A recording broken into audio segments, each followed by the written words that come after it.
Welcome back, everyone. We are halfway through our first day of the group stages, and we'll see the next two teams for the first time today as the hometown favorites. Taipei Assassins face the Star Horn Royal Club. Now, the Assassins are far and away the top team from the GPL by a massive margin. They are facing the number 2 team from China, Star Horn Royal Club, who made it all the way to the final match last year. However, the team has had a massive roster swap. They are still looking strong, but you can't deny the fact that they are facing that extra man in the local crowd from Taipei here in Taiwan. Crepo, how important is that for the Taipei Assassins to have that, backing behind you, all those voices cheering in your side? It is just really fun to play in an environment where you know the crowd's going to be ahead of you. I've had the opportunity to do that once or twice already. Especially looking back, Gamescom, we had a match against Fnatic and the crowd was like 80-20 in our favor. And it is just so much fun to do that. On top of that, the Taiwanese crowd is just really nice to be. Like, we played against TPA in a show match in G2 a couple of years ago in 2012, where they actually ended up playing their regionals as well, and there was just a massive amount of people there. There's an indoor mall that was just way too crowded, but really nice people. We stood there, took a lot of pictures, had a lot of fan signings, and it was just really fun to do. Crumbs, who's the star of TPA in your mind? Well, that's an obvious one. Bebe right here. He has been obviously he's a Season 2 world champion, and he, as you saw, was playing top lane when the team kind of revamped themselves, and now he came back to AD carry, and now the team is kind of built around him. So they're a very AD-centered team, and they win because he just carries. He plays Vayne, he plays hyper carries that are able to just split push and 1v1 other duelists like Zed and Assassins that are coming out in the meta, which is really beneficial for right now. I also like that he's the shot caller for the team there, that being the best player, being the kill leader in the region by like 50 kills, and being such a standout, he gets to make the team play around him by making these calls, by being so experienced that you'll see a very cohesive TPA, and that's going to be very strong for them. Yeah, talk to me a little bit about Wins, Monte Cristo. I know you quite like him as a jungler from the Southeast Asia region. Yeah, I do. I think he's quite clearly the best jungler in Southeast Asia right now, and particularly his Lee Sin should be feared. I mean, when I watch this guy play, he's so good at setting up Lee Sin flanks and coming around, kicking your carry right into the rest of the team. So that's a coordination that Taipei Assassins have developed over time, and they're really quite good at initiating team fights in like a pincer movement with their jungler from the rear. I want to talk a little bit about the jungler from Star Horn Royal Club before we move along. Keep in mind that Taipei Assassins, they've got Chowie as that sort of substitute mid laner. They have used him in 7 out of their 20 games from their region, so they can swap that out. I want to talk about Insec from Star Horn Royal Club, of course. From the Chinese squad, they brought in 2 Korean players. Kick this over to Monty on your take on Insec and his transition to the Chinese region. Yeah, both Insec and Zero are coming from the KT Rolster organization, and Insec, at the time that he moved to China, he was kind of at the bottom of the list in terms of junglers. He was ranked 14th out of 14 junglers in KDA in the Season of Masters right before he left, and he found a new home. Now, he's a very mechanically good jungler. Of course, he has a move named after him, the Insect, that ward hop kick that everybody around the world sees these days. But he's never been the most cautious. He acts before he thinks a lot of the time, and he can get himself caught out by going too deep, and frequently does. Yeah, and bringing them on board could be one of the downfalls there, because just bringing 2 players with a different language than you and not really having a good communal language either. All the players on that team don't have the best English, I imagine, so they're very limited in their communication. Apparently there's rumors going on that they communicate mostly in smart pings, and the Koreans speak Korean with each other, and the Chinese people speak Chinese with each other. Just very, very dysfunctional. But somehow they managed to make it work, and they're still such a good team. So I wish I could speak either language so I could find out what's going on in comms there. I'm looking forward to seeing this game. I know Monty was giving some praise to TPA earlier in the day. So with that in mind, it's time for you guys to make your predictions. Lock in who you think is going to come out on top between Taipei Assassins or the Star Horn Royal Club. I'm actually going to start this one with Monte Cristo. Who's going to take a win and why? I mean, I think it's going to be Star Horn Royal Club. As good as TPA is, Royal really has a very unique style in their skirmishing and their playmaking ability, and you can never underestimate Uzi. And when we're talking about 2 very AD-centric teams, I think Uzi's the better AD carry. I think he'll get ahead, and he's just going to carry harder. Crumbs, do you share the same sentiment? No, actually. I think TPA is going to be the one to take it.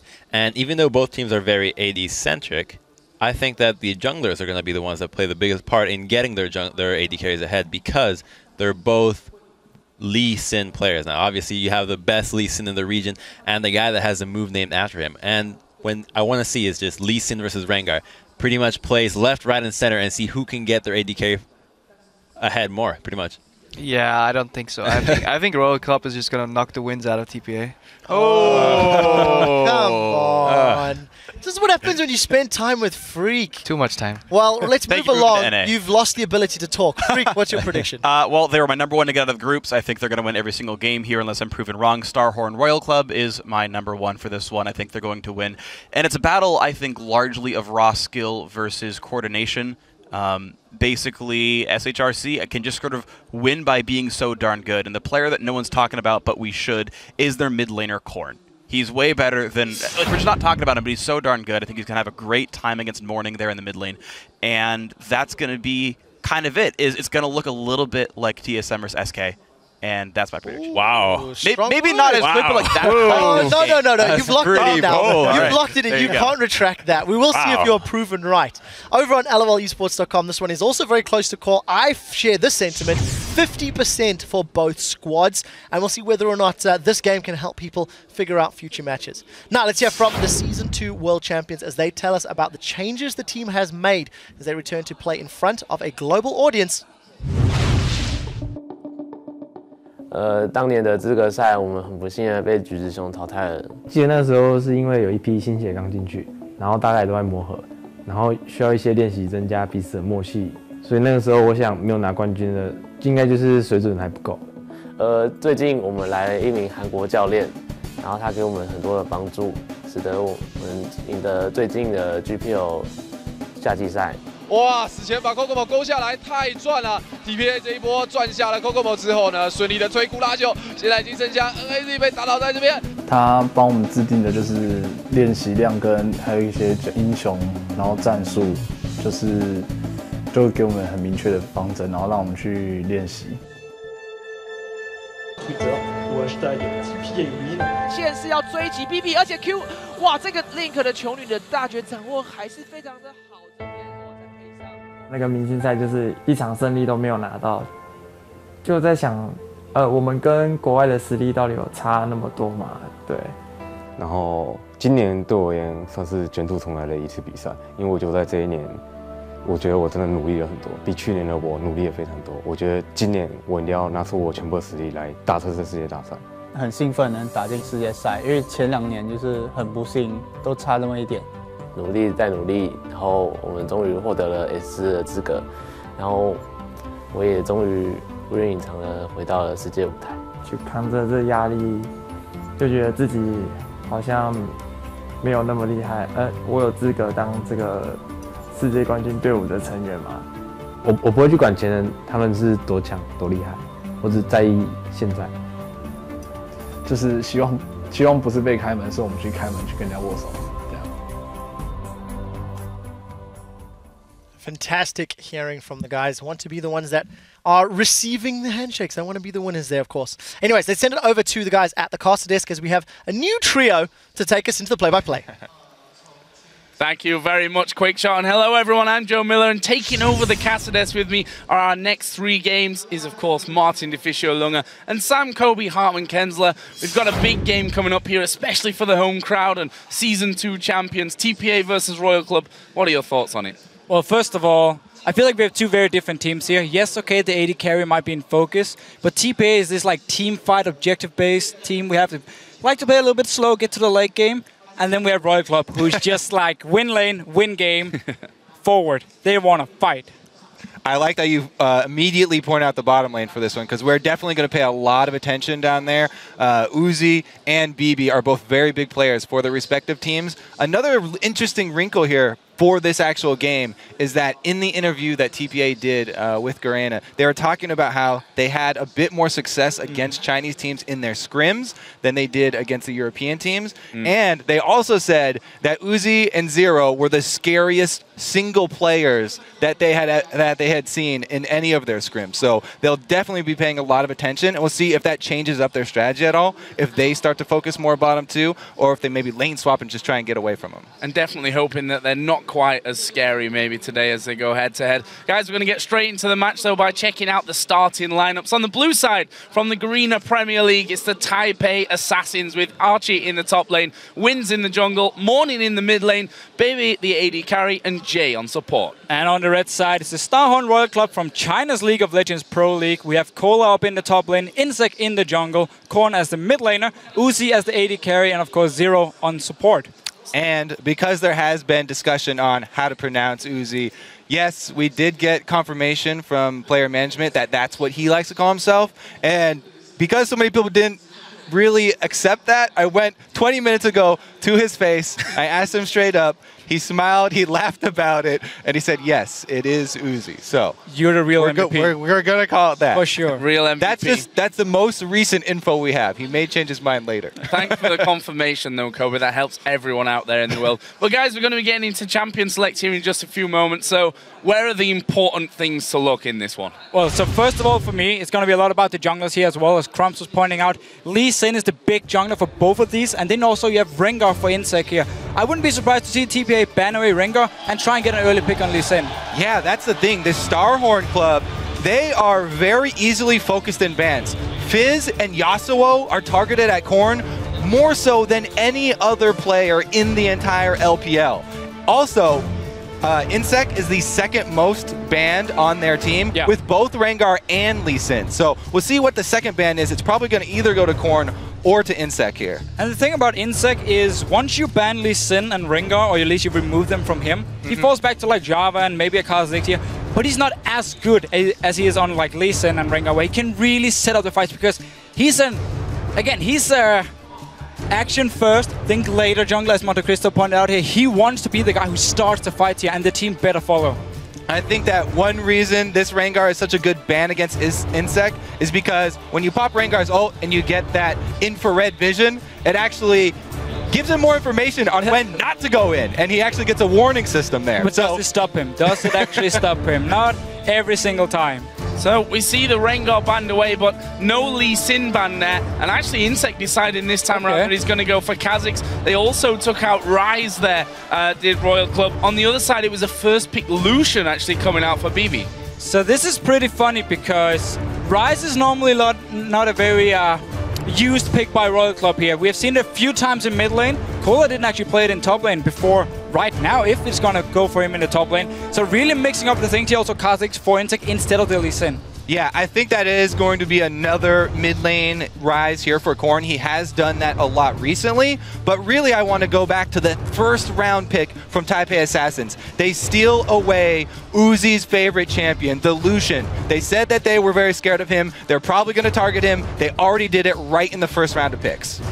And it's really been like his most played champion because Lucian is such a good pick in China where there's a lot of early mid-game action, and of course Lucian shines in the laning phase, a strong laning phase, great mid-game as well, and you can be really, really aggressive here. So smart choice, but taking it away from Uzi.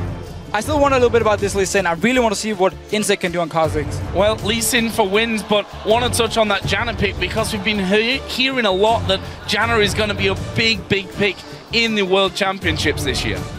So, Janna, she gives the move speed from her passive still, but it is restricted to 1,000 range. So that really is helpful when you're going around warding with somebody like Lee Sin. That very important jungle and support synergy will be there.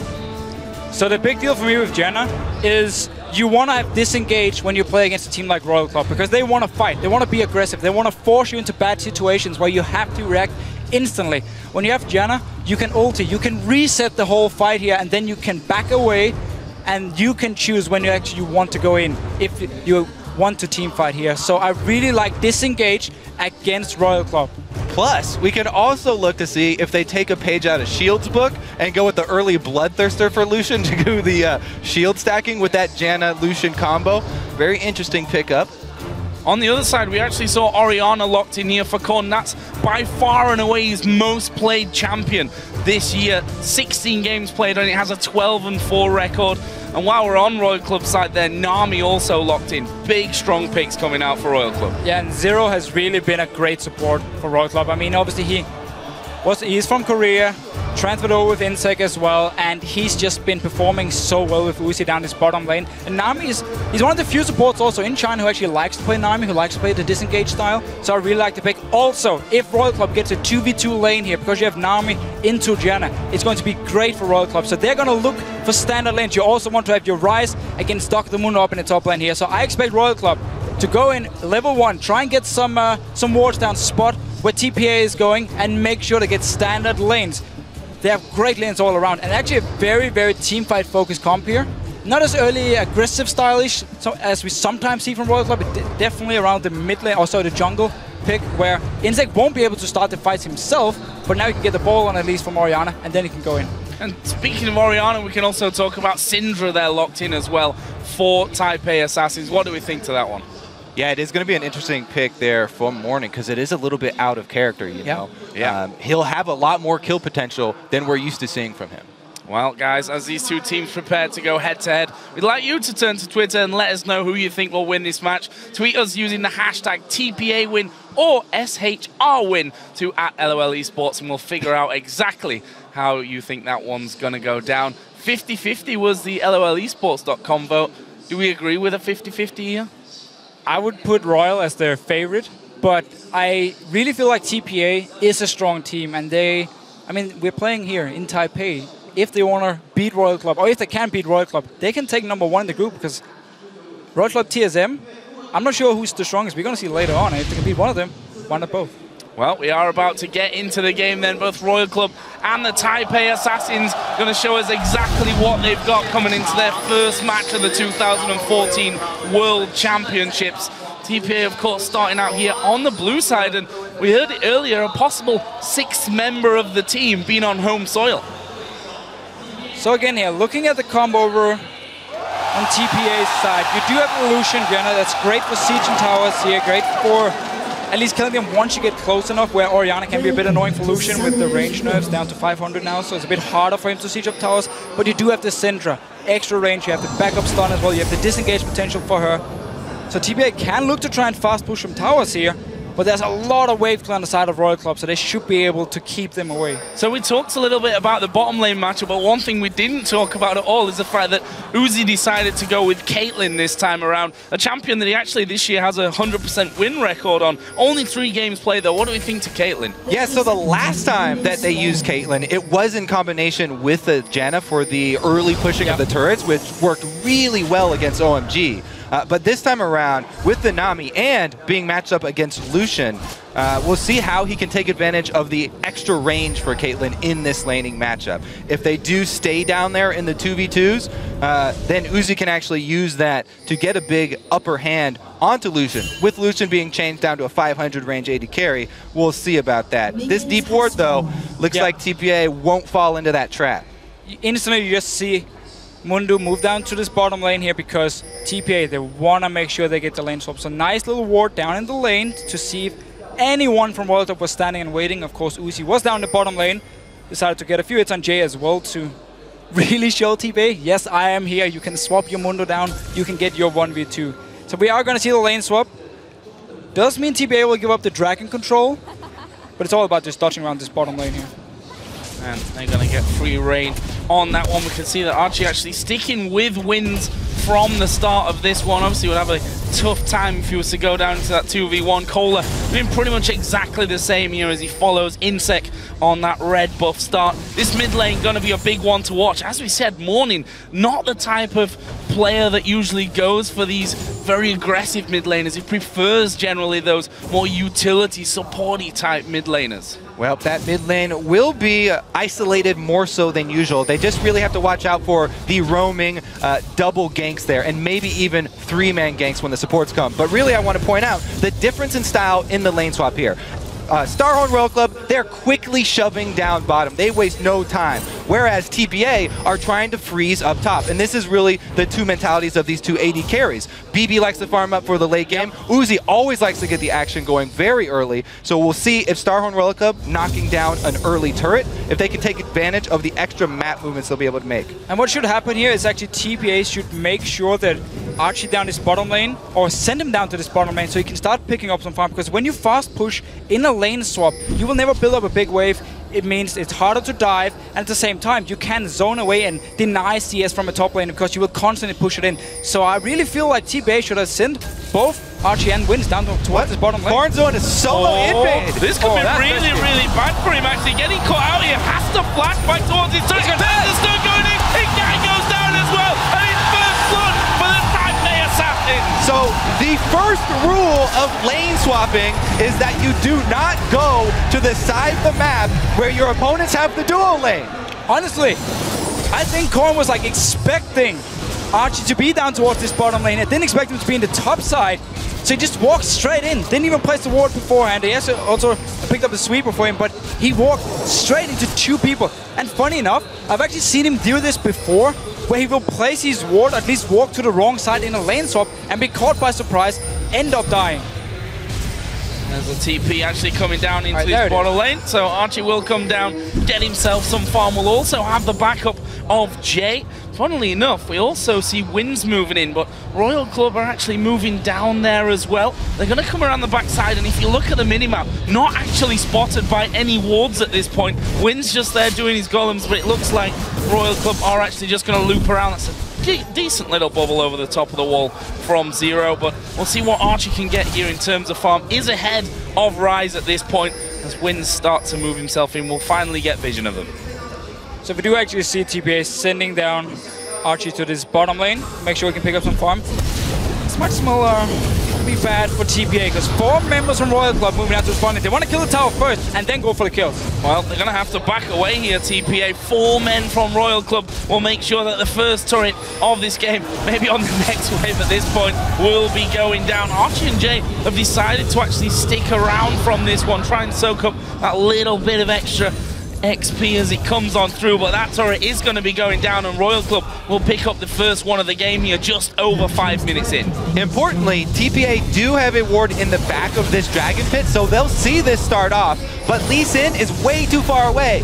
They cannot contest this. Maybe if they had people in position and Wins was there, they could run him off, but they're doing it really quickly here. They have to get there now. Morning is level 5. He doesn't have ulti yet, but just by showing himself placing the pink ward, Royal Club knows that taking too much damage from the Dragon here, they just have to back away. So it pays off for Wins. He went into the Wolf camp a little bit greedy, not staying around this bottom side of the map in case the Dragon was started. But TPA got it under control here. They have the first blood. Lost the bottom tower though, and not looking to push the top one because BB, he's already gone. He want to go back down to this bottom lane and pick up some farm. Yeah, it was good early warding by TPA. That ward in the back of the Dragon Pick definitely paid off for them, and they were able to stop the Dragon from going down. But really, it is going to be about that bottom turret being down. How can Starhorn increase their control on this red side jungle? So normally when we see Insect playing like Lee Sin and Rengar, he loves to focus the bottom lane and get Uzi ahead. And now when you have a lane where the tower's already gone, it would open up if you go like 10 minutes into the game now for Uzi, or sorry, for Insect to come down to this bottom lane, try and catch them in the middle of the lane and get a few kills. He won't really be able to do the same on the Class X and might look actually to sit and farm a bit more now, so he can become very strong in these team fights. Because Royal Club, from the start, because we had the lane swap, not been able to have the same early game pressure as we sometimes see in the LPL. And if Royal Club do not move Uzi to another one of these outer turret lanes, then they're going to have to spend a lot of money warding up down here because it would be very dangerous for them to return. Right now, headed up top though, to try and punish the early Mundo. Not much that Mundo can do. He has very little wave clear. Archie's still level 4 in there as well. Kohler just hitting level 5, as does Uzi with that minion going down. So Archie going to be forced to retreat back onto his tower. Nami's actually headed up towards that top side as well, which might mean that Archie has to completely back away or risk being dove here. But this is exactly what Royal Club did last time they played Caitlyn. It was against OMG. They kill the bottom tower, they fast push it in the lane swap, and instantly Uzi just swaps to top lane. Zero joins in, they take the next tower. And then it's all about the mid lane, because they want to get all these outer turrets down so they can start putting in some deep wards and spotting out where TPA is moving, and then they can start looking for some picks. TPA trying to answer back though. BB makes the call to shove in bottom lane so that they can then try and gain control of this Dragon Pit. So many resources spent top for Royal Club, 3 people up there. TPA does a good job of recognizing this, takes advantage of the other side of the map, trades global gold. They're staying calm, and they've got the lead now. Yeah, so they got the dragon here. Smart move, but Royal Club actually doesn't care. They just want the towers down as fast as possible. It's the reason they picked this Caitlyn here, for the early pressure on towers. They're already pushing down now here. Archie's left alone. 2v1. They might be able to get a bit of damage on the tower because Wince is running from base now. Moving back into that one, we do have a few wards down, but funnily enough, Royal Club are actually deeper than the line of wards that have been put down there by the Taipei Assassins, and we can see with that blue buff spawn, it's already been started here by Uzi and Zero. We do have Morning and Archie coming around the side. Stun won't quite connect onto the champion. Blue buff is very low, and it does go over to Morning, so successful defense of that buff. They did defend the buff, but now it's going to be a move from Royal Club to the mid lane, the last outer turret standing. They will continue with this sort of full court press style that they're known for. They continually keep up the pressure, and that's why we don't see a lot of rise from them.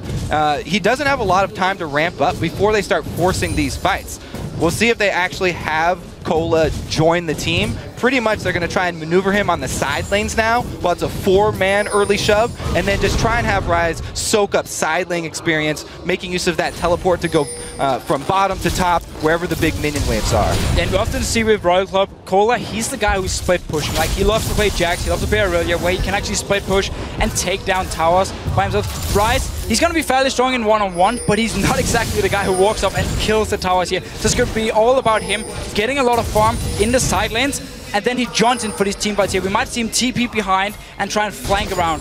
Yeah, it's a good adaptation to incorporate Rise into this comp, because he's not going to be able to split push. Rise doesn't take turrets down well, but he does soak up side lane farm very well. And he loves it, man. Get the Rise to late game, and he will be an absolute monster. Insect down this bottom lane. He's not spotted by any wards, and this is what I talked about just before. Insect, he loves to come down to this bottom lane, especially when the tower is gone, and just look for kills here.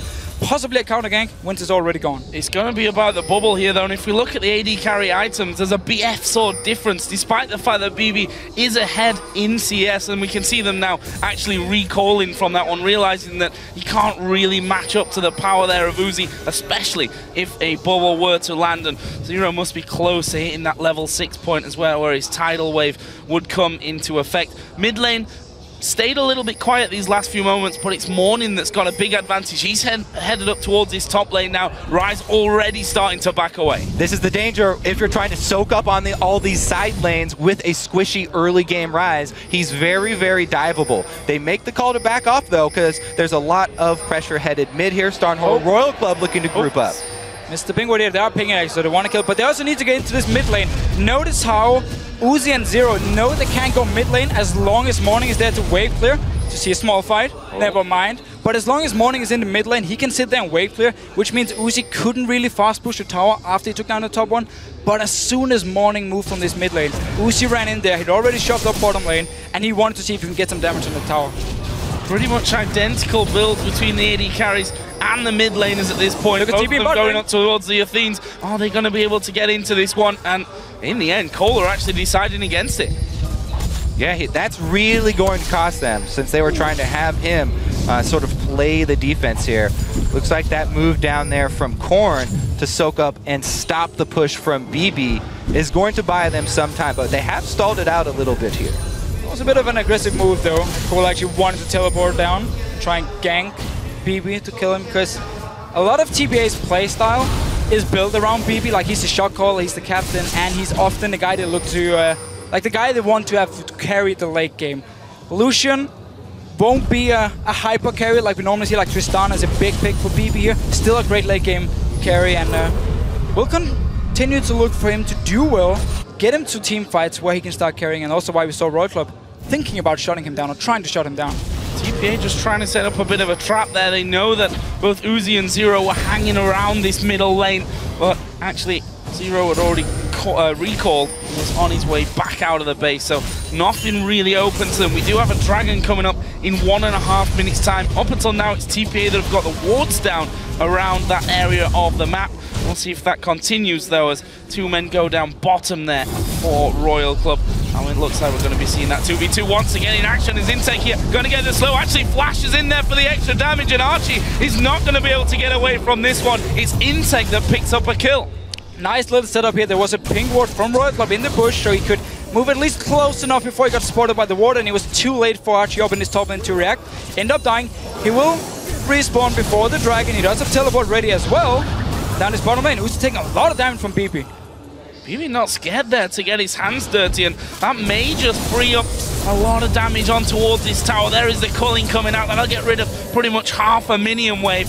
But it looks like Royal Club have done enough to keep them back, at least for now. And notice the level difference here between BB and Uzi. It's simply because Uzi has been pushing these towers with multiple members from his team, where BB, he was just in the top lane alone, freezing it, getting a lot of experience here. So he's ahead, he's doing a lot of damage now. It's going to be very important for this potential dragon fight. Well, tower's going down. I'm not sure the Royal Club should have stuck around for this one. Uzi the focus, exhaust goes down, he flashes over the wall. BB is going to dash in there. One more auto attack will do it, but Intake comes around. Monsoon is running, Bubble comes down. Is Intake going to be able to get away? There's the knock-up. Goes down as well. Korn now at less than half. Zero, Cola, both the left.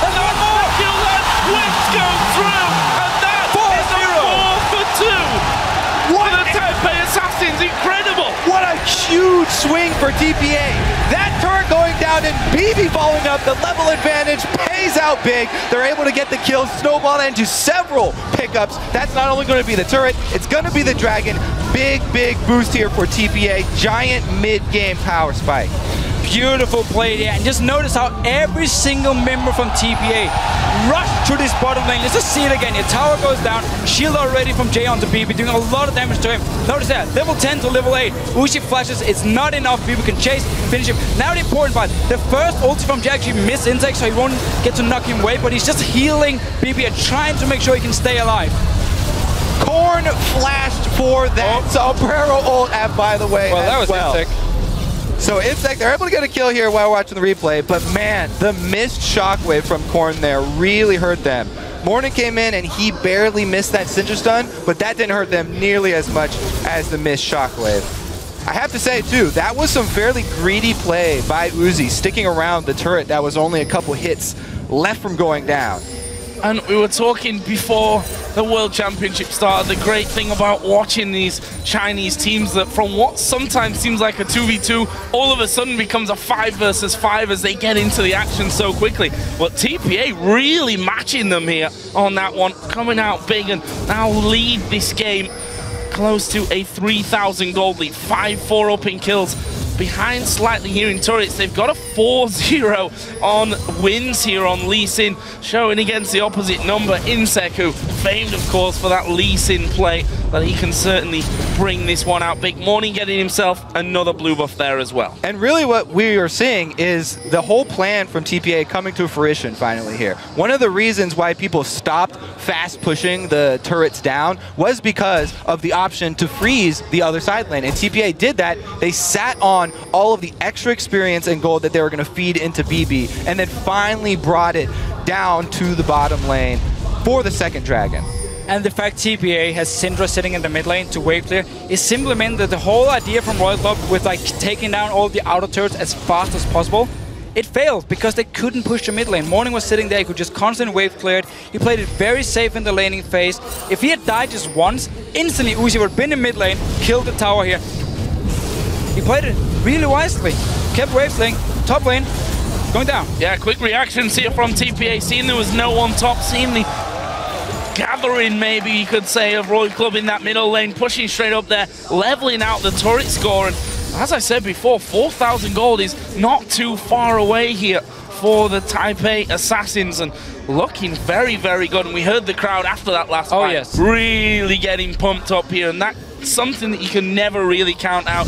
TPA looking very good in their first game. And I really wonder here what Royal Club is actually thinking about, because normally, once they actually do fall behind, they will keep being very aggressive and like try and fight you, and it will often backfire because they are so far behind.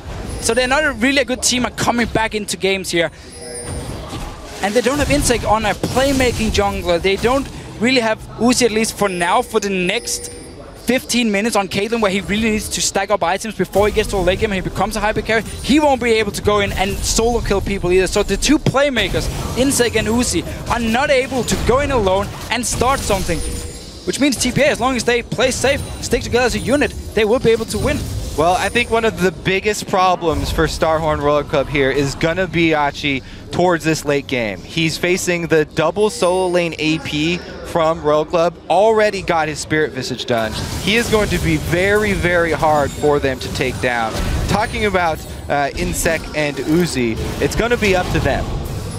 Oh, stun onto Korn. This tower going to be focused here by TPA, and I don't think the Royal Club can actually hang on to this one. That'll be turret number 3. The outer ring is now gone, and you can see instantly with that TPA saying, right, your outer turrets are gone. We're going to take the jungle as well. Rise also getting, he got into the brush there, I think, just before they caught sight of him.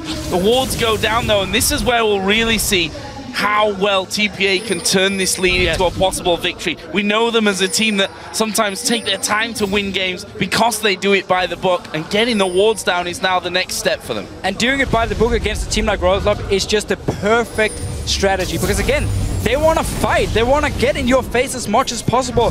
If you slowly take objectives, then you go to the bottom lane 4 members, start pushing in that one to take a tower, and you pressure every single lane, because notice Kola here, he will always go to the side lane to try and pick up some farm, which means he's not there to defend right now, he has to teleport in, so it's all about Uzi or Korn to do the wave there, or to wave clear these lanes, which opens up for TPA to fast rotate between lanes. They have full ward control in this top side or in this bottom side of Royal Club jungle.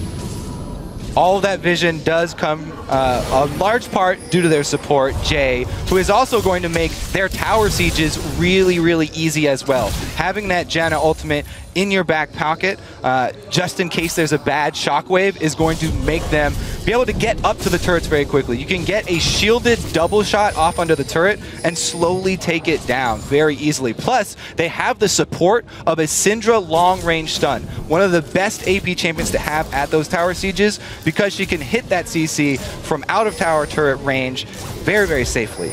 I would actually like to see TPA just do what they've been doing for the last like 1 minute, split up in these lanes here. You have Mundo keeping a Rise and check up in the top lane, Syndra sitting in the mid lane before Orianna, and down this bottom lane you do have the dual lanes, and this opens up for wins because the ward control, the vision control is in favor of TPA to then move between the lanes. He can go into mid lane and kick back Korn and set up a very easy kill for Morning, and suddenly once you get one kill in either of these lanes, because you split it out Royal Club so much, you will be able to take the tower and break further into Royal Club space. So Dragon has spawned in, TPA superior vision on that side of the enemy jungle and in the river. That is going to be a complete freebie for them. Obviously you can call a freebie, I also say earned from the fact that they had that lead taking down the turrets. That's 3 out of 3 dragons now for the Taipei Assassins, and it brings their lead to just over 5,000 gold. 21 minutes into this one.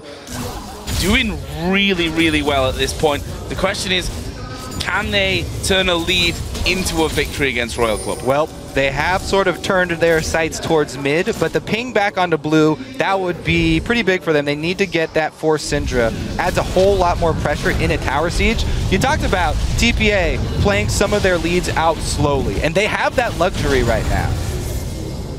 They do, but you don't really want to give Caitlyn too much time to just sit and farm, especially because Caitlyn is fairly weak in the mid game, and you already had the early advantage. You could keep pushing it there and force Uzi into some teamfights which he didn't want to be in before he got some more items. I mean, you normally say Caitlyn needs like 2 items before she really starts scaling up to late game, and Uzi's currently sitting on a seal, just upgrade to stack chip. So he has the 2 items now, can start scaling to late game, and for now TPA looking towards the top lane.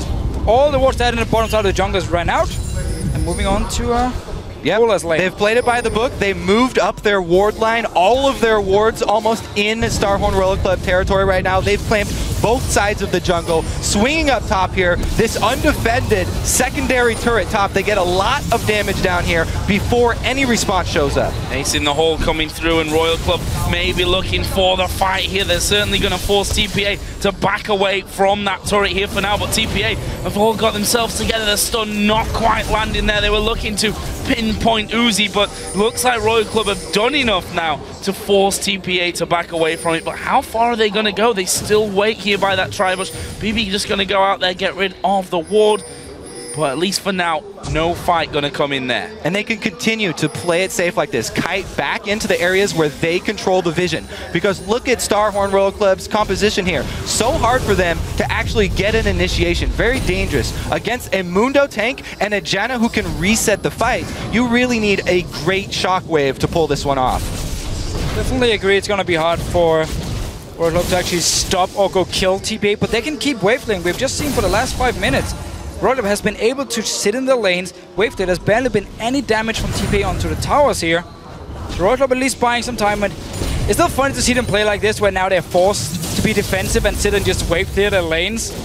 When they normally are this team who just go for it and dive you and force you into these bad team fights. It's almost like watching European LCS sometimes. That's definitely something to be said for Royal Club. They haven't forced an issue in something where they've been behind, since sort of this mid-game here. They haven't overextended. They didn't chase TPA there, which would have been disastrous for them if they tried to chase that team into and they couldn't do it with the comp. vision. Like again, this is not a standard Royal Club comp. This is not one where you force all the fights because you're jungler. Once again, you kind of want to sit and farm. You want to get some items, and of course, Caitlyn. You don't go one-on-one with Caitlyn in the side lane against anyone there. That's why you need to pick a Lucian or Vayne. TPA are looking, towards that late game here. Janna picks up her Medjais, hoping to accumulate a lot of stacks there. Another bonus for having Mundo on your team is it does open up some duo Barons. Mundo's very good at tanking up the Baron in the late game. Maybe if they get a lot of vision control on that red side and they can control that entire pathway, then they could sneak something. Ooh, a lot of damage there onto Insec. In fact, the Ignite ticking away. One more would have done it. Insec walks away live, just intact. And there is BB actually going in, forcing Kohler out of lane. He's now got Jay joining in. Next minion wave is coming up. TPA are going to get some damage onto this turret as Winds will join them as well. The rest of the Royal Club, though, are starting to move around here. Can they hold on to his tower? There is a tidal wave coming through, but it's not able to do what they wanted. It was the Banshees actually on Winds that stopped him from being knocked up. But man, Royal Club is not really reacting fast enough here. They'll let BB get a lot of damage on the tower. Onto mid lane there. Notice Uzi, he ran from base to bottom lane, but he was too late. And then you realize, oh, I'm in bottom lane now. They're already gone. They're pushing my mid tower, and he's trying to run into wave clear. So Royal Club here reacting way too slow to these pushes from TPA. And once again, we see another chase here, but there's nothing really they can do to pull the trigger. They don't have a reliable hard engage that they can flip the switch here. It would have to be a very dangerous move, like an insect jumping in there with invisibility to try and get in position for that shockwave onto BB. And that is pretty easy to spot. I mean, unless he's flanking around you and you have absolutely no wards. But because TPA is pushing up all the lanes, they will have wards in the jungle. So Insect, he can flank around. He has to run straight in their face and then jump with the ball. That is pretty easy to spot. And they're going for a two-man team up once again towards his bottom lane. Again, Royal Club trying to react, but those deeper wards that the Assassins have got down. Spot Insect coming in, and there is a Howling Gale going over. Knocks Insect up, but there was no follow-through. TPA here not interested really in overcommitting for the fight. They want the towers, and this one is going to be going down. That's tower number 4 for the... No, not quite. Doesn't get taken. And Insect here off to the side will get the slow. Can he actually get in there to start the fight off? There is the ultimate use. And they do have teleport, but just ran away from them. Archie in that mid lane, he should be able to take down this tower on his way through. 4 men from TPA will push bottom back up here, and Royal Club unable to get in here and make anything happen. We've been over it so many times. Yes. Yeah, they just don't have the trigger to pull. They kind of have to hope for TPA to slip up here and go too deep under a turret, but that's not gonna happen. I mean, Insect tried to actually flank around him, even though he knew they had full vision of him, and then he tried to just land it slow and see if he can catch someone.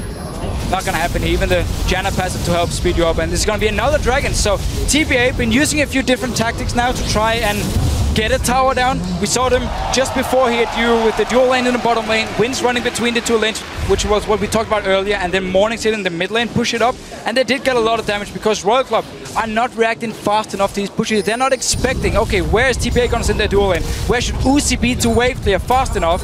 And therefore there's always a lot of tower damage being taken. And with Archie pushing that mid lane, the thing that you expect then, especially out of Royal Club, is for them to say, okay, 5 men versus 4 in that bottom lane, kill them off and stop that split push happening. But because of those wards in there, they see them coming every single time, just back off and then push it all the way back in there. TPA now, though, finally actually starting to move a little bit further back on the map. There's a blue buff being picked up for Morning, who now has his Zhonya's Hourglass in, another needlessly large rod as well. Mundo already super tanky with that Spirit Visage, with now the Randuin's Omen in there as well. This is going to be hard for Royal Club to come back if TPA don't make a mistake. They have defended all of their secondary turrets thus far, though. They have at least been able to hold on to some of their territory. Really what they have to worry about is how are we going to keep TPA from getting complete vision control of our red side jungle and then forcing some sort of action around Baron. TPA can easily take control and then do some baiting. So Uzi was actually doing red buff here and going back to base, but TPA, because they had no idea where he actually was on the map, didn't really feel like they could just push up, even though this mid tower is very, very low. I mean, it's a few hits from BB, 2 hits from him, and it's gonna go down here. Same goes for the bottom lane tower. So TPA for now seem to be looking towards this Baron here, but might just want to set up a few wards. So there's the risk on these Royal. They want Royal to believe there's a chance they can take the Baron and then force them away from their towers, away from the safe lanes, out in the open, and then you can team fight. Right, if you can get that vision line far enough up, then Syndra is one of the best AP champions from Fog of War, easily pulling off picks with her long-range stun. So, Vision War continues around Baron. We see a ward in the back of the pit from Royal Club, and there is the turret finally in that bottom lane going down. It's once again Archie off on his own, just making sure that he gets those waves pushed up, getting the 4th turret of the game for the Taipei Assassins. Does their focus now turn over towards this Baron? They've got 3 men in there. The sweeper's been very, very effective for them. Archie down on the bottom side, getting a bit of clearage of his own. And if you look at the minimap, especially on the top side, it's all blue wards at this point. Yeah, so the defensive pink wards here from TPA, they could actually take them and just move them a bit further up here if they really want to start setting up for potential Baron. Deny even more vision in the jungle from Royal Club, because the 2 wards you see just around the mid lane, one of them actually just got moved, thank you very much. Second one they have at the mid lane, just push it further up. Royal Club is not looking to push on TPA for the next 10 minutes. They just want to sit back and farm and avoid TPA picking up a Baron or avoid losing their base. So take these pink wards, move them a bit further up here, deny even more vision from Royal Club, and force them to react, force them away from their lanes into the jungle, and then you can land a Syndra stun, and then you can kill people. They are doing the greatest job of defending their ward coverage in the red side jungle, though. That every opportunity to force a fight here on the red side jungle, TPA. But Sarna Royal Club did get in there. They cleared out a little bit, and they got a little bit of safety here. 1 ward down into Baron, at least. Oh, Jay there taking a bit of damage. Wynn's going to get balled, but no immediate danger he had. BB on the top side there. And once again, the Taipei Assassin saying, you come in and put your wards down, we'll take them straight back out. And to be frank, Zero going to be running out of wards at this point, the amount that he's thrown down. The back there is BB actually up on the top side. Zero coming across. They're going to try and lock him down here. Tidal Wave going to be dodged away from the bubble. Misses. And BB says, thank you very much. Use your ultimate and get nothing for it. That was a very desperate play. They also have complete vision control. Here's that 2-man Baron we talked about with the Mundo and Lee Sin. It doesn't go down fast when you do it that way, though. Goes down very slow. That might be the chance that Royal Club need. Jay just basically trying to body block Zero, stop him coming around from it, using those Howling Gales. We do have Insect moving across the side, though. BB is down to less than half HP. The Baron here is going to be spotted. TPA just disengage. And might I even reset like the entire Baron dance we've just seen here. All the pink walls being placed. If TPA backs away from the Baron pit now, it opens up for Royal Club to go in there, clear all the pink wards, buy some more time. For now, they're looking to this mid lane. Syndra is sadly there to wave clear. But yeah, what can Royal Club really get out of this? They've got 5 people on 3 defending the turret. They can get a tower. They back it out. Janna's shield goes down very quickly. That turret does fall. That's turret number 3 for Royal Club. So they themselves now achieve the outer ring. And what will they do from that one, though, as TPA start to get back in? Insect is going to go up towards the Baron, try and get rid of a few of these pink wards. There are 3 of them around the immediate area of that Baron itself. Cola's up on the top side as well. We do have Uzi there in position as well. So Royal Club here, at least for now, going to clear out some of the vision that TPA had worked so hard for. But with a couple of recalls, they're starting to move in. Shockwave will pull BB in, but there's no follow-up. No, but actually also, like if you look down at the items now, smart play by TPA. They know or they knew by backing away from the Baron, they will lose all the pink wards instantly. 3 members to sport new pink wards, ready to set up for another Baron dance if they want to move in and do it again.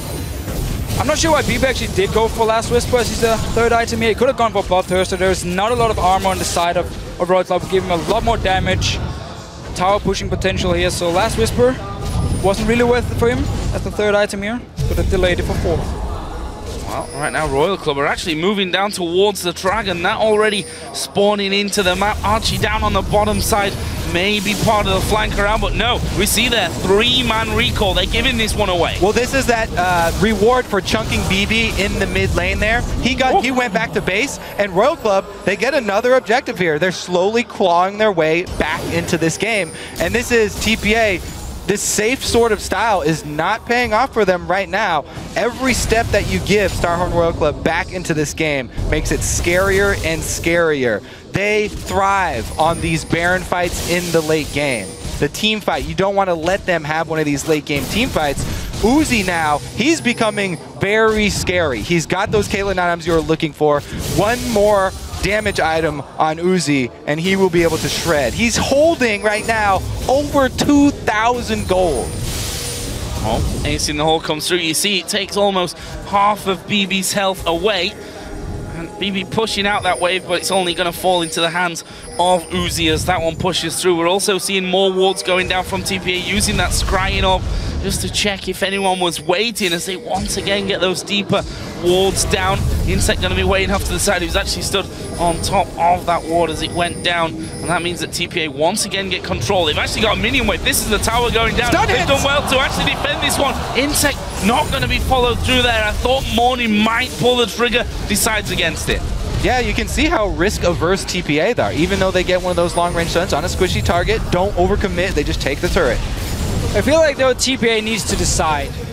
Do we want to go 100% for Baron here? Do we want to take all our pink wards and fully focus on denying all the vision from the Royal Club in this top side of the jungle, start up a Baron, or force a team fight advantage? Or should we just have gone back to what worked before, where we push up every single lane because Morning is so strong in the mid lane and because BB was so strong in the bottom lane, they could keep pressure on both the bottom lane and the mid lane at the same time.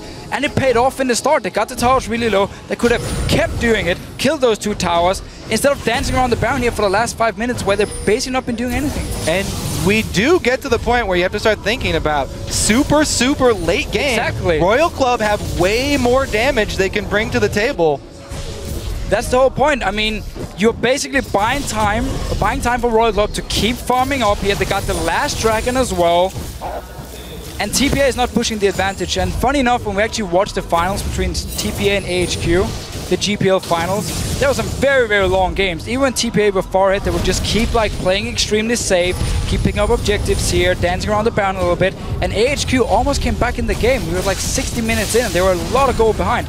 Royal Club can't look to do the same because their late game comp is scary. It is so fantastically strong in team fights. They have Mundo with teleport. They have complete vision control of Baron.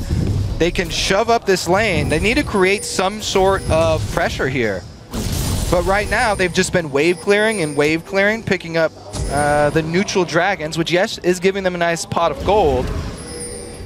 But slowly but surely, Royal Club come back. Yeah, and even that last dragon going to Royal Club, their first of the game. Let's see if they can continue that trend here. We go back to what we've been seeing for the last 15, 20 minutes almost, which is just the exchange of wards around this Baron area. We have the Thorn Mail now done, by the way, for Archie, so it makes it a little bit more difficult for Uzi to crack that shell, but TPA again, showing that they're not scared to kind of step forward in the jungle.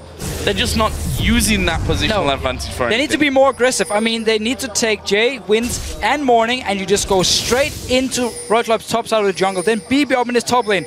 Nobody can one-on-one him from the side of Royal Club. He can push in the lane. You saw him just perform this top lane here. He would kill the minions and then he would back away. He wouldn't risk anything because the rest of TPA were just staying just around the Baron here. So they weren't deep enough to spot if Royal Club were going for a gank here. They need to be more aggressive with the lead they had. They keep starting the Baron. Royal Club can just walk in, ward it. TPA backs away here. And they're not getting deep enough with the wards. They're not playing aggressive enough. Oh, Jay gonna be caught out. Insec on top of him. Uses the Monsoon as the exhaust was used as well. Tidal Wave will go through without connecting. It's gonna be about a bubble if they can get that one in. Actually, we saw the Ignite use there as a good call. Sit down. The shield comes in. Uzi down low as well. Low health on both sides. No kills though. There are wards behind Royal Club right now, and there's no teleport coming in from Achi. They don't follow that aggression up. They had 2 people out of the fight here. No teleport up. He decides to stay bottom. He should get some damage on this turret, but there are reinforcements coming. Well, that's what you'd expect for him to push through, do the damage to the tower, but he did push through, but he didn't do the tower damage. Did come into the fight. He should have teleported, yes. He should have teleported 100%. We just saw how strong BB is. Against 2 people, he just chunked them down to no HP in a matter of seconds. TP in from Mundo behind them, and suddenly you have 3 kills. You can get your Baron. Now it's Jay again. BB is here too. BB is there. Kohler though, and Korn both backing them up there, and Insect trying to get that one started. That's the second time in less than a minute that Jay's been caught somewhat a little bit far up there, and Insect has looked to try and get in and do the damage to him. And again, Insect just sat forward ready to leap over the wall. There are 3 men there this time though, and that is a bit of a dangerous scenario. He will actually leap away from it, but 4-man push here in the mid lane. Mundo down bottom. He's got TP available. There's no teleport on Kohler, so Rise can't get involved in a fight if that were to kick off. You can tell TPA are starting to get frustrated without a clear avenue for them to end out this game. Not quite sure what to do. They're just going to run up against these inhibitor turrets. It's really hard to actually breach the inhibitor turrets because those are the ones with the walls that funnel you in to a shockwave, to a flash from Rise to start something out. If you press all the way up against the inhibitor turret, then that is the small opening there that Royal Club could use to force something. And now they actually do have some very deep wards, which means now they can start really dancing on this Baron here. He's going to get the kill here, but baby, he's going to go down. There is Winds to follow up. Archie does teleport finally into that fight, but they don't get anything for it. They have to flash into the jump. The slow lands onto Morning, but he instantly flashed as well. That support for AD. Royal Club now have control. Let's see what the move they're going to go to try and at least gain vision around Baron. It would be dangerous to start this one off, but they're going to rush in. But how dangerous? The behind, they've waited so long for this one. They take away the vision, and they're going to sit here with a trap ready and waiting. Will the Taipei Assassins fall from this one? There's a pink ward there at the back. Royal Club know that they're there. There's the ward coming over the top. Taipei Assassins spot them. Very, very smart play here. So just before, even though there's all D-wards, actually never mind. Baron is started by Royal Club now. Starting it off, Winds is going to come over the top. Pink ward in position. Archie will join into the back. Baron going very, very low. Who's going to be able to get this one? He goes over to Royal Club. Winds going to go low. Picked up in the end with the Uzi kill. Meanwhile, Kohler going for Morning. Gets that one. Ace in the hole will be blocked by Archie. Exhaust onto Kohler as well. Can't quite get the Rune Prison down. That's going to be a 2 for nothing. And Royal Club getting the Baron. TPA have control of the Baron pit for over 20 minutes. No Barons committed to. Royal Club have an opening of 20 seconds, and they immediately commit to the Baron. They don't care if it's a smite fight. Insect is able to win the smite fight, and then they wrap around for the kills. Huge pickup for Royal Club. Simply just TPA didn't manage to push to victory, to be honest. I mean, it's not over yet, by no means. Let's see it again here. So, 4 members from Royal Club. Remember, BB is dead, so it's 0. He's running from base here, so no AD carry from one side, no support from the other one. Nice smite by Insect here, gets the Baron. And Jay's actually using a nice ulti to keep them in the Baron here. But Royal Club at this point, because BB is not here, he's the main damage dealer. It's just so much stronger in the fight. They can finish up here, get a few kills, get the Baron, and now they're in the driving seat. Could have been a lot more kills there at the end as well. That exhaust really stopping them pushing through. Jay and BB actually looking for a bit of a trap here onto Kohler, who's pushing this bottom lane down. No vision in the river, so it's a risky push out. They've actually pinged that bottom tower, which means that Kohler is going to be alone in this bottom lane. But do they want to try and take him on? This is a pretty strong Rise. Scrying Orb is going to go down, but Kohler with Baron buff on as well is just too beefy for them. They don't want it. It's also due to the mid lane here. If they went for the fight and it backfired, suddenly the mid tower would be gone. Maybe even the inhibitor here. So playing it safe, TPA gonna go back to their own base, sit 5 members and try and wave it. Suddenly, Royal Club pushing up here. TPA has the wave clear. Now the thing to watch out for is the long range into stun onto Uzi. Uzi does have a Quicksilver Sash, so it's going to have to be multiple CCs that they land on him to actually get that kill. But the first one is going to have to proc it. Insane matchup here. And Insec is trying to get around the side of them. Gets it good slow off, gets it with the cleaver at the same time. We see Uzi, I mean, he's Shieldville right now. He's not really scared of tanking up a couple of hits from that tower. His Quicksilver Sash as well would stop him from being in any trouble. Here is Wins coming around the back. Who are they going to go for? Oh! Into the combo. They managed to get one kill. Archie going low. Zero is low as well. Insec though, going to be focused. He pops the ultimate. Will get the stealth. Jumps away as well. But Archie is chasing like a madman. But TPA, they're going straight up the mid lane. Royal Club need to react to this one. Uzi right now was doing the Brave Camp. He's recall now. It's way too late. Morning. That's going to be a pushing up. Oh my god, TPA moving through the base. Archie can tank this one all day long with that Thornnail in there. Ace in the hole will come through. Big fat Mundo tanks that one up. They get the stun onto Cola. The tower goes down. TPA here trying to turn it back around. What can they do? Insect off to the side, doesn't follow up. Again, they don't have that hard engage. They can't trap you and force a fight. Even though they have Baron buff, still another 15 or so seconds left on Korn, so it's going to be a pretty easy escape for they need to get a tower. They're recalling, and Royal Club just pushing straight down this middle lane. We've already seen the Uzi not scared to tank up. Zero will take some damage here as the rest of the team comes around. Inner turret on the top lane goes down to minions. The inner turret in the middle lane is picked up by Royal Club as well. That stun would have been another clean pickup for TPA. Now, they did lose a turret to minions in that time, so those two were just traded turrets right there. But the play we saw just before here, this is the reason so many teams ban Lee Sin against Wins, because he's so good at flanking around and setting up the entire fight, to be honest. He walked in there, managed to kick Korn back. He didn't try and flash the kick. There was no hourglass either. Easy pickup for TPA, pushed it in. Open inhibitor now here. Beautiful play by Wins, and really showing why his Lee Sin is so respected. This is going to be a trap for TPA.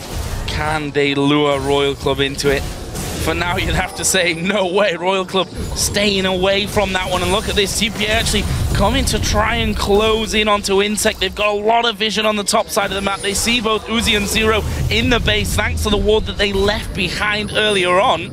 Well, Insect really trying to start these plays off. Always flanking in from the side. Now he has the ball on him. We said it before, it's kind of obvious, even if you can't see him, when the entire team's running towards you and Insect isn't spotted, but they've at least forced TPA back for now.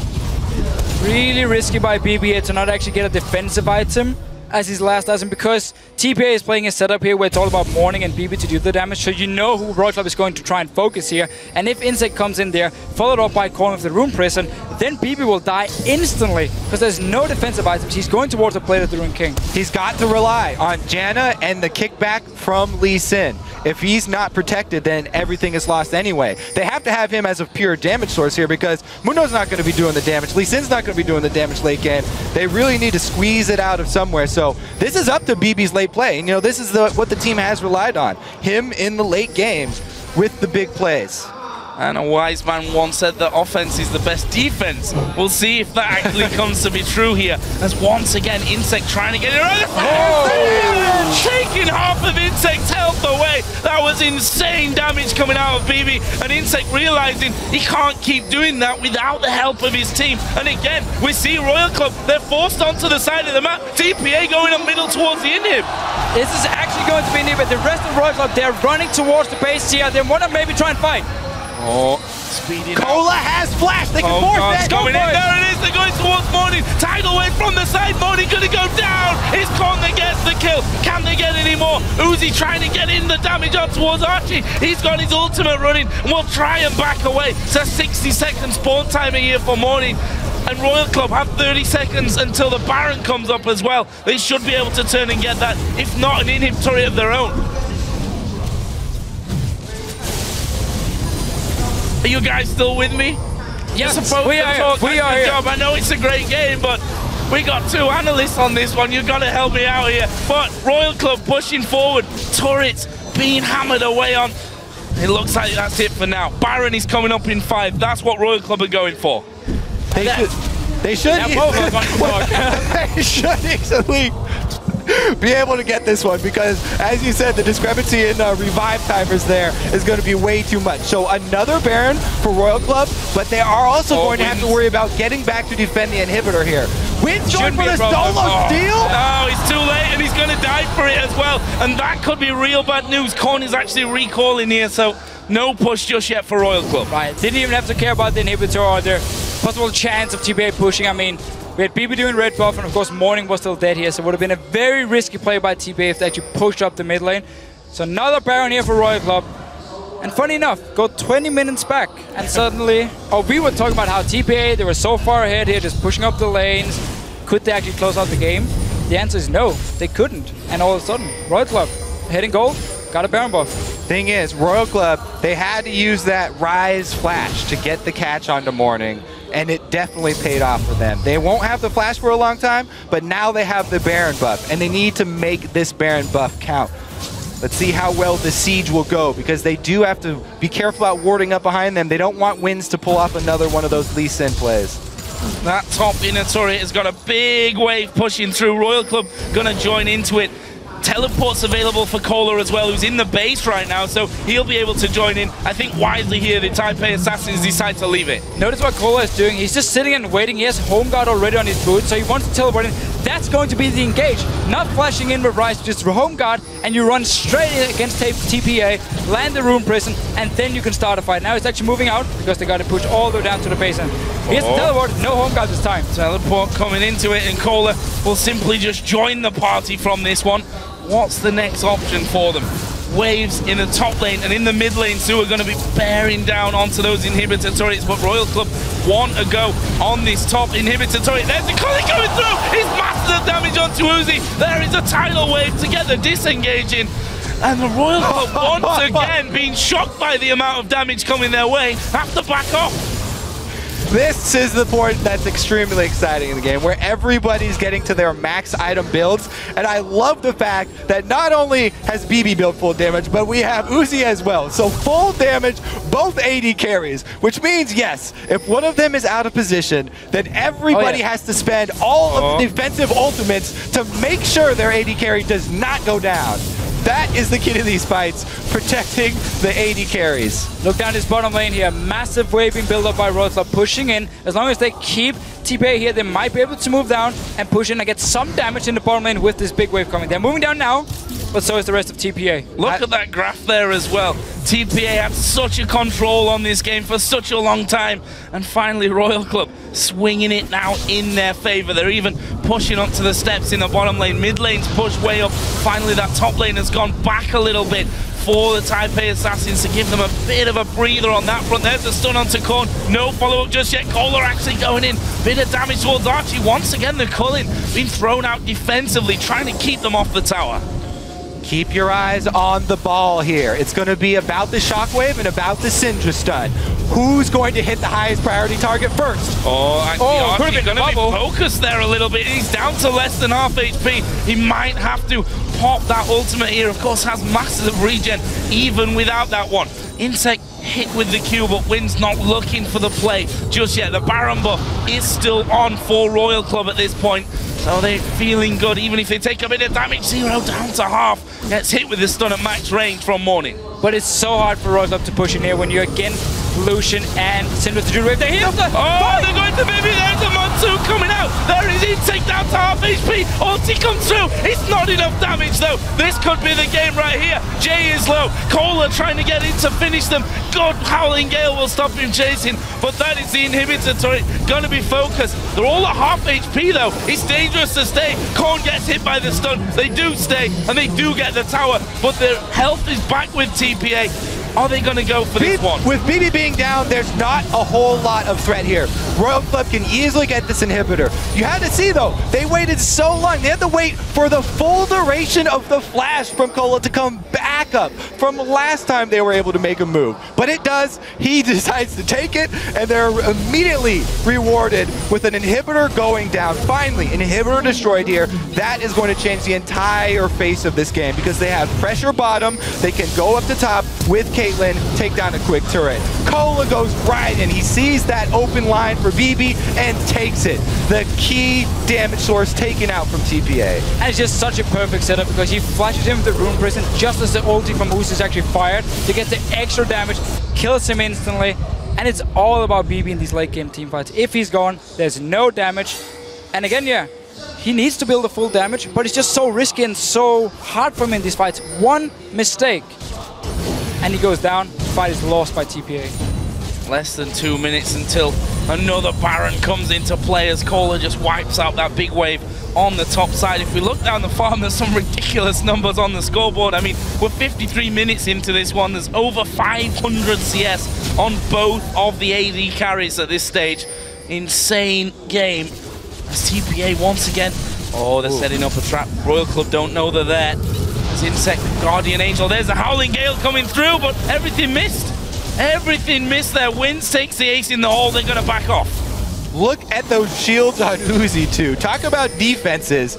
He's got a support and a sort of support mid laner on his team, so he's feeling a bit safer. Bottom lane of pressure is being soaked up by Achi right now, and he doesn't have that far to walk to join this fight. Let's see if BB can stay safe this time around on the tower defense. He's cleared one super minion wave down there, so Archie can come up for a brief second.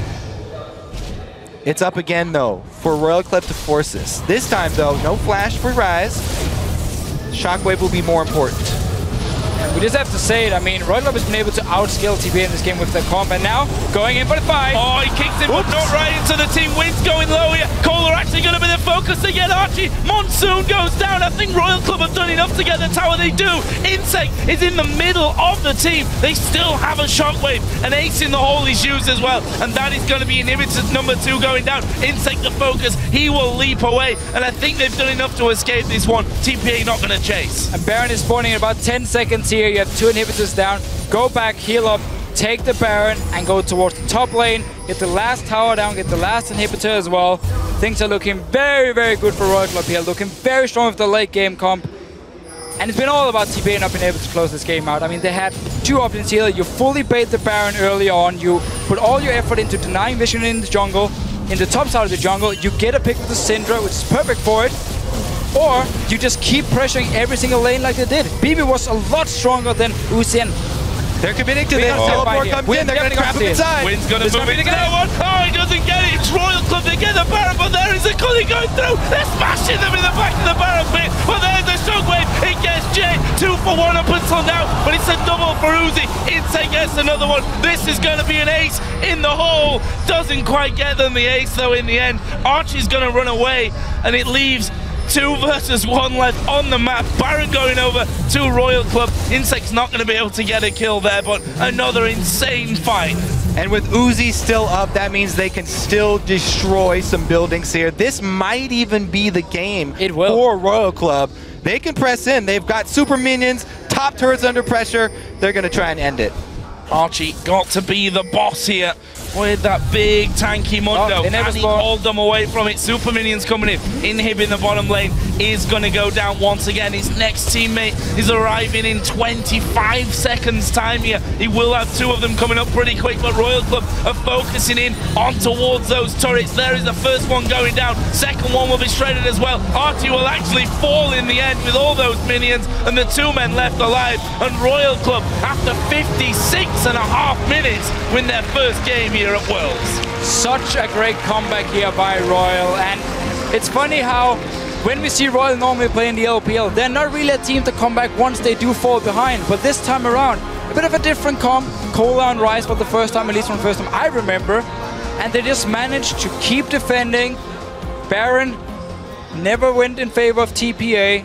Every single time they tried to start it, Zero was there, warded it. The rest of Royal Club was there to stop the potential Baron, and just sat and farmed and farmed and farmed. Then we got to late game team fights. They had a stronger late game comp, and it paid off. Yeah, TPA did a great job of getting their early and mid-game control of the game, but they didn't do much with their control of the game, and eventually they fell to the curse of the 2 damage source composition, only bringing AD carry and AP carry really for the late game damage, fall out, and they just couldn't hang. Going by the book as we've really expected of them, and as we've seen from them in GPL, I mean, they've had a fantastic season overall, only dropping 2 games actually, coming through the entire second half of the year, and they certainly pushed Royal Club here, just lacking that final touch to the game, which, funnily enough, is so important. There are a lot of teams out there that can gain a lead over a team like Royal Club.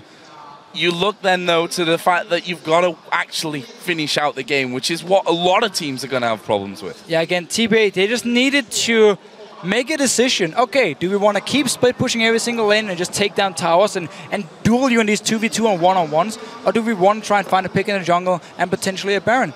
They seem to just go for kind of both, and it just didn't pay off because it just bought too much time for Royal Club. And also, once we got to these late-game team fights, Royal Club were able to either find Morning or BB in the start of the fight and instantly kill one of the damage dealers. And we see this happen to a lot of teams in high-pressure games where they become very, very risk-averse, and sometimes they don't commit to a lot of decisions because they're so worried. Up on that big stage, this is Worlds, and they're at their home crowd. They've got a lot of people here cheering for them. Well, I tell you one thing, if the games continue like that, guys, I'm not sure that I'm going to make it through 5 weeks of Worlds. Insane matchup there. We're going to throw it over, though, to the analyst desk for some post-game perspective. Thank you very much, guys. I hope your voice does survive, Joe. There is so much to talk about with this game. I do want to highlight something that stood out for me. That was the first time we've seen Morning on Syndra. Every time we've seen TPA play Syndra, it has been in the hands of Chowie when he's playing in his local region. So that's an interesting turn of events. His opposite number, Korn, giving up first blood, definitely gave TPA some resources to play with. And the first 25 minutes of this game belonged to the Taipei Assassins. I don't think anyone can dispute that. Well, it was a gift, though. It was a nice cornmeal. Not you, Crumbs, you fit in so well here. I love it. Monty, talk to me about the early game, what TPA did right, and what we saw going wrong for Royal Club. Yeah, that's right. So this is an interesting team composition, and out of all the teams we see coming in, Caitlyn really isn't used by pretty much anybody else. And late in the playoff run for Starhorn Royal Club, they started playing these fast push compositions with Caitlyn. And as Freak pointed out, this wasn't an all-in in terms of that fast push, because they did have that late game presence with Ryze and Orianna. So it was more balanced than some of the fast push comps we've had before. But with Korn just walking into the top side of his jungle with the Wraiths in the lane swap, incredibly questionable. That's the nicest way I can put it. Yeah. Move. So you had the bot tower go down to the fast push, the top tower go down to the fast push, but it stalled out in the mid lane because Korn fell so far behind, and they couldn't actually capitalize on it. At that point, TPA had the answers. They got the dragons. And then with the Baron control, I think you guys have a lot to say about that, but the Baron control was really bad. Yeah, I mean, there's just a lot of mistakes to point out. I think Royal Cup could have went an alternative route at the start as well. They were able to freeze bottom lane level 1 and just send Nami top, and then have Ryze and Nami farm together and just farm into late game and do it that way. They did like to fast push, so I understand why they did that. But then I'm just really confused for Zero. So throughout the game, he built... Okay, let's go first. He upgraded his spell thieves all the way to a Frostfang, then went for a Ruby Sidestone, and only then started building in Mikhail's. And if that wasn't enough... If you wonder what's wrong with that, you need to get Mikhail's ASAP on Nami. But then, so he just wasted so much gold on nothing. And then, but to top that all off, his team needed an Aegis. They didn't have an Aegis until maybe 55 minutes into the game. Combined with the Magi's. Yeah. This game made me very... This game made me very, very, very angry. So instead of like buying his items properly, he went for a Magi Soulsteer that he finished at 52 minutes in the game. Instead, at the same time when he bought his Aegis, instead of upgrading his Aegis to a Locket, he got a grand total of 3 stacks at the end of the game. I wonder what his stacks are going to do at the end of the game, where you get enough AP that is worth it instead of just buying an Aegis or a Locket for your team. I just can't comprehend. Let's roll this along. Starhorn Crab, they stalled out the game. Their late game comp was superior. Taipei Assassins had absolutely no idea how to press their advantage when they had it. Crumbs, I know you've been wanting to chime in.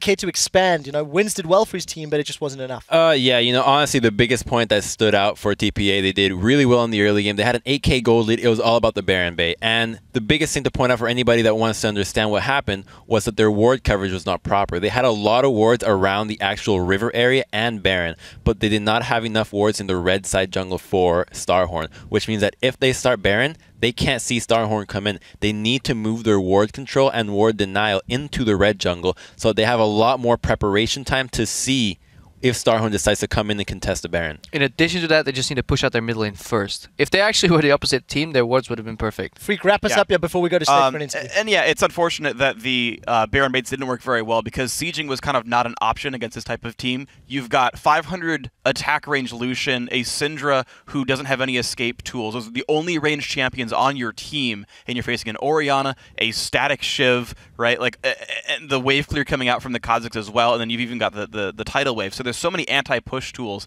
to make their life so hard. If only they could set up Baron, it would have been fine. But of course, that didn't work out. Yeah, it worked against them, unfortunately. Anyways, good attempt by TPA. It didn't work out. We are going to send things over to Shox, who's on stage with Uzi to talk about that win. Thank you very much, guys. I'm here with Starhorn Royal Club's AD carry, Uzi. First off, congratulations. Fantastic victory here versus TPA. It was a fantastic game, and TPA came out very strong. At what point in the game did you feel that you could pull it back in your favor, and who made the decision for that Baron? OK， 所以 TPA 在其实领先的这个游戏很长一段时间。那你在什么时候觉得说你们已经够强，可以去逆转赢得这个会战？然后是谁决定去抠这个巴龙战的？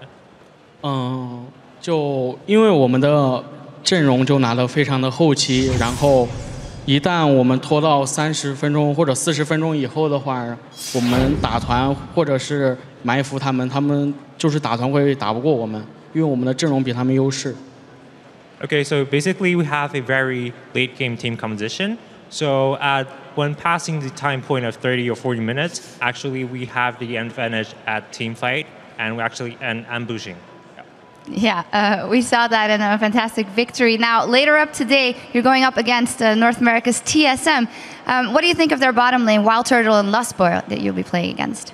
Okay, 所以晚一点你们皇族战队要对上 TSM， 那你觉得他们下路的 AD Wild Turtles 跟 Support Lustboy， 你觉得看法是什么？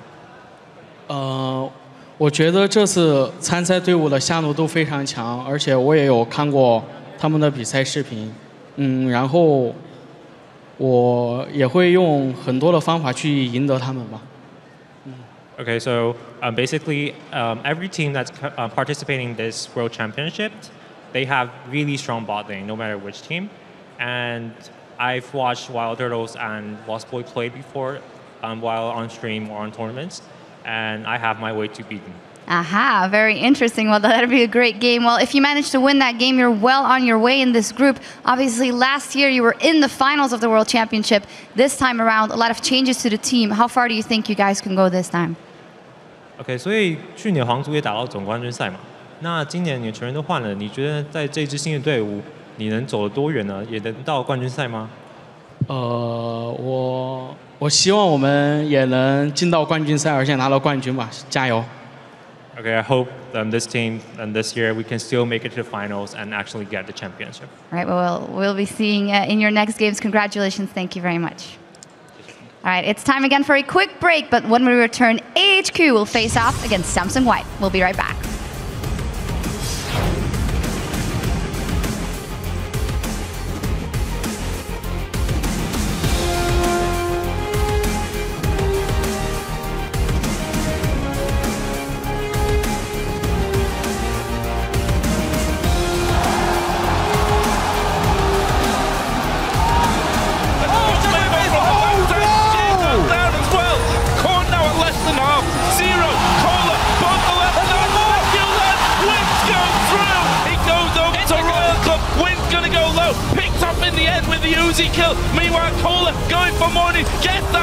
Stop him from being in any trouble. Here is Wins coming around the back. Who are they going to go for? Beautiful! Lucian and Syndra to Druid. They hit the they're going to Vivi. There's a Monsoon coming out. There is Insect down to half HP. Ulti comes through. It's not enough damage though. There is a Cully going through. They're smashing them in the back of the barrack pit. But there's a Shockwave. It gets Jay. 2 for 1 up until now. But it's a double for